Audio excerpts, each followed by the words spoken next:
السلام علیکم۔ کتاب کے کچھ منتخب اقتباسات کا ایک گہرائی میں جائزہ لیں گے جی تاکہ سمجھ سکیں کہ پاکستان کو کیا پیچیدہ چیلنجز درپیش ہیں اور مستقبل کے راستے کیا ہو سکتے ہیں۔ یقیناً، اور یہ اقتباسات آپ دیکھیں تو پاکستان کی کہانی کو دو الگ زاویوں سے پکڑتے ہیں۔ اچھا۔ جی، ایک طرف تو وہ تاریخ کا بھاری بوجھ ہے، وہ غلطیاں، ناکامیاں، اور دوسری طرف معاشرے کے اندر سے جو تبدیلی کی لہریں اٹھ رہی ہیں، جو نئے امکانات پیدا کر رہی ہیں۔ تو اصل کشمکش اسی تضاد میں ہے۔ بالکل، اصل کشمکش یہی ہے۔ چلیں اسی تاریخی بوجھ سے شروع کرتے ہیں۔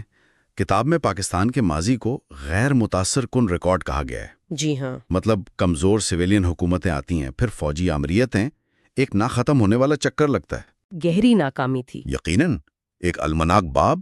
اور دیکھیں، یہ صرف ماضی کی بات نہیں ہے۔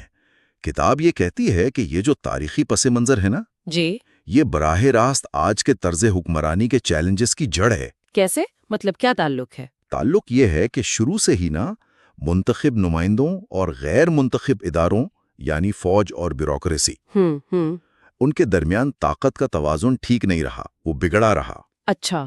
تو نتیجہ کیا نکلا؟ مسلسل سیاسی عدم استحکام، پارلیمان کا کمزور ہونا، اور وہ جسے سرپرستی کی سیاست کہتے ہیں، یعنی پیٹرنیج پالیٹکس۔ جی بالکل، جہاں پالیسی سے زیادہ ذاتی تعلقات، ووٹ کے بدلے فائدے، یہ چیزیں حاوی ہو جاتی ہیں۔ اور اس میں پھر بھٹو دور کی نیشنلائزیشن کے اثرات۔ جی، اس کے معاشی اثرات، اور پھر ضیاء الحق کا دور، انتہا پسندی کا فروغ، افغان جنگ کے اثرات، ان سب نے مسائل کو اور الجھا دیا۔ اور کتاب یہ بھی کہتی ہے کہ یہ مسائل الگ الگ نہیں ہیں، یہ جڑے ہوئے ہیں۔ بالکل، یہ ایک پیچیدہ جال ہے، لودھی اسے باہم مربوط بحران کہتی ہیں۔ سیکیورٹی، معیشت، حکمرانی، سب آپس میں الجھے ہوئے ہیں۔ جی، دیکھیں، سیکیورٹی کے خدشات ہیں بھارت سے، افغانستان سے، ان کا سیدھا دباؤ پڑتا ہے قومی وسائل پر۔ اور پھر معیشت کو دیکھیں تو وہ ادھار لی گئی ترقی والی بات۔ ہاں، بوروڈ گروتھ، ٹیکس تو اکٹھا ہوتا نہیں ہے۔ کتنا کم؟ اعداد و شمار کیا کہتے ہیں؟ اندازہ لگائیں، ٹیکس جی ڈی پی کا تناسب صرف 9 سے 11% رہا ہے، اور براہ راست ٹیکس دینے والے 1% سے بھی کم۔ 1% سے بھی کم؟ جی، تو پھر انحصار کس پر ہوگا؟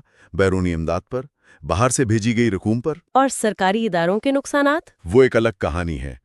کتاب 2010 کا حوالہ دیتی ہے، سالانہ تقریباً $4 ارب کا نقصان۔ 4 ارب ڈالر؟ جی، اور آئی ایم ایف کا اندازہ ہے کہ کوئی $3 ارب سالانہ ٹیکس چوری یا کرپشن میں چلا جاتا ہے۔ باپ رے! تو یہ سب مل کے ایک ایسا چکر بناتے ہیں کہ معاشی کمزوری سے سیکیورٹی اور حکمرانی